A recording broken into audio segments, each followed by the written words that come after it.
네, 오늘 본문 이사야서 42장 1절에서 17절까지의 말씀은 하나님께서 친히 소개하시는 한 분이 등장하는 말씀입니다. 자, 이 말씀은 단순한 예언의 말씀이 아니라 어둠 속에 있던 이스라엘에게 주어진 소망의 선언이면서 오늘을 살아가는 우리에게도 여전히 살아 역사하시는 하나님의 구원의 약속인 것입니다. 자, 구원을 이루어 가시는 하나님을 묵상하면서 함께 말씀을 읽어보도록 하겠습니다. 내가 붙드는 나의 종 내 마음에 기뻐하는 자 곧 내가 택한 사람을 보라. 내가 나의 영을 그에게 주었은즉 그가 이방의 정의를 베풀리라. 그는 외치지 아니하며 목소리를 높이지 아니하며 그 소리를 거리에 들리게 하지 아니하며 상한 갈대를 꺾지 아니하며 꺼져가는 등불을 끄지 아니하고 진실로 정의를 시행할 것이며 그는 쇠하지 아니하며 낙담하지 아니하고 세상의 정의를 세우기에 이르리니 섬들이 그 교훈을 앙망하리라.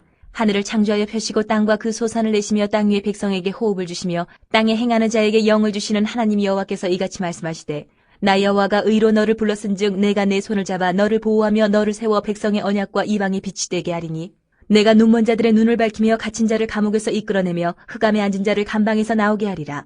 나는 여호와이니 이는 내 이름이라. 나는 내 영광을 다른 자에게 내 찬송을 우상에게 주지 아니하리라. 보라, 전에 예언한 일이 이미 이루어졌느니라. 이제 내가 새 일을 알리노라. 그 일이 시작되기 전에라도 너희에게 이르노라.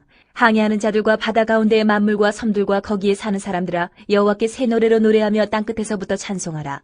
광야와 거기에 있는 성읍들과 게달 사람이 사는 마을들은 소리를 높이라. 셀라의 주민들은 노래하며 산 꼭대기에서 즐거이 부르라. 여호와께 영광을 돌리며 섬들 중에서 그의 찬송을 전할지어다. 여호와께서 용사같이 나가시며 전사같이 분발하여 외쳐 크게 부르시며 그 대적을 크게 치시리로다. 내가 오랫동안 조용하며 잠잠하고 참았으나 내가 해산하는 여인같이 부르짖으리니 숨이 차서 심히 헐떡일 것이라. 내가 산들과 언덕들을 황폐하게 하며 그 모든 초목들을 마르게 하며 강들이 섬이 되게 하며 못들을 마르게 할 것이며 내가 맹인들을 그들이 알지 못하는 길로 이끌며 그들이 알지 못하는 지름길로 인도하며 암흑이 그 앞에서 광명이 되게 하며 구분대를 곱게 할 것이라. 내가 이 일을 행하여 그들을 버리지 아니하리니 조각한 우상을 의지하며 부어 만든 우상을 향하여 너희는 우리의 신이라 하는 자는 물리침을 받아 크게 수치를 당하리라. 네, 오늘은 내가 붙드는 나의 종이라는 제목으로 함께 말씀을 묵상하겠습니다. 자, 본문 1절에서 하나님은 내가 붙드는 나의 종이라고 말씀을 하십니다. 자, 이 종은 스스로를 드러내지 않습니다.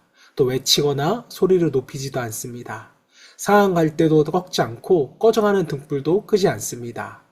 자, 여러분, 세상은 강한 자를 높이고 목소리가 큰 사람을 주목하죠. 자, 그러나 하나님이 기뻐하시는 종은 다르다는 것입니다. 그는 상처 입은 자를 더 상처 주지 않고 이미 꺼져가는 희망을 끝내 꺼버리지 않습니다. 그는 정의를 세우되 폭력으로 하지 않고 진리로 흔들림 없이 이루어갑니다.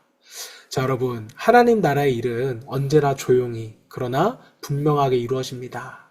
자, 우리가 보기에는 느리고 또 연약해 보여도 하나님이 붙드신 일은요, 결코 무너지지가 않습니다. 자, 하나님은 오늘도 사람의 능력이 아니라 하나님의 신실하심으로써 모든 일을 이루어 가십니다. 자, 5절부터 하나님은 이 종이 어떤 사명을 가지고 있는지 분명하게 말씀하십니다. 자, 이 종은요, 이방에 비치며 눈먼 자들의 눈을 밝히고 갇힌 자를 감옥에서 이끌어내는 사명을 받았습니다. 자, 여기서 말하는 어둠은 단순한 환경의 어둠이 아닙니다. 죄와 절망, 또 두려움과 상실의 어둠인 것입니다. 자, 하나님은 그 어둠을 그대로 두지 않으시고 빛을 보내셨습니다. 자, 그 빛은 사람을 정죄하기 위해서가 아니라 살리기 위한 빛이었습니다. 자, 하나님은 8절에서 이렇게 말씀하십니다. 나는 여호와이니 이는 내 이름이라. 자, 하나님은 당신의 영광을 우상에게 주지 않으시고 거짓된 소망에 맡기지 않으셨습니다. 자, 오직 하나님만이 참된 구원의 주인이 되십니다. 자, 우리가 인생의 문제 앞에서 다른 것을 의지할 때가 많지만 참된 빛은 오직 하나님께로부터 옵니다. 자, 하나님은 이미 그 빛을 보내셨고 그 약속은 결코 헛되지 않는다는 것을 우리는 기억하고 신뢰해야 할 것입니다. 자, 이제 말씀은요, 우리의 반응으로 초점을 옮기게 됩니다. 10절 말씀. 여호와께 새 노래로 노래하며 땅끝에서부터 찬송하라. 자, 하나님의 행하심과 구원의 역사를 경험한 백성은요, 이처럼 침묵할 수가 없다는 겁니다. 광야와 섬들, 모든 땅끝에서 하나님을 찬양하라고 말씀합니다. 자, 이는 하나님의 구원이 특정 사람만을 위한 것이 아니라 온 세상을 향한 하나님의 계획이었음을 우리에게 보여줍니다. 여러분, 하나님은 결코 가만히 계시는 분이 아닙니다. 자, 13절에서는 하나님의 용사로 묘사합니다.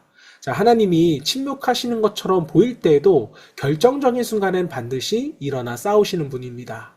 자, 이것은 우리의 삶 속에서도 마찬가지예요. 하나님은 늦으신 것처럼 보여도 결코 늦지 않으십니다. 자, 마지막으로 하나님은 오래 참으셨음을 이제 말씀하시면서 이제는 행동하겠다고 선언을 하십니다.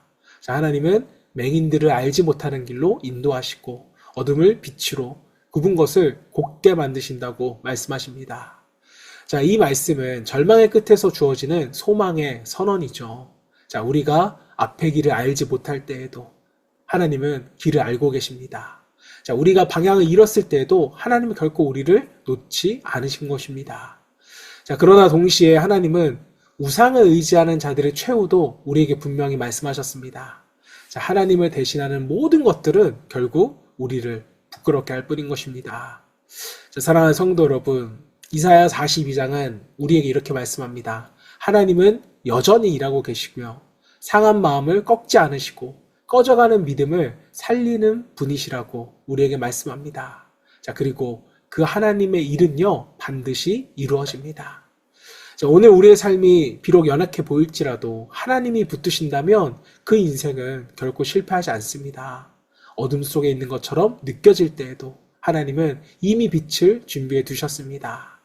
자, 이 한 주간도 우리를 붙드시는 그 하나님을 신뢰하며 그 빛 가운데로 한 걸음씩 나아가는 저와 여러분 되시기를 주님의 이름으로 축원합니다.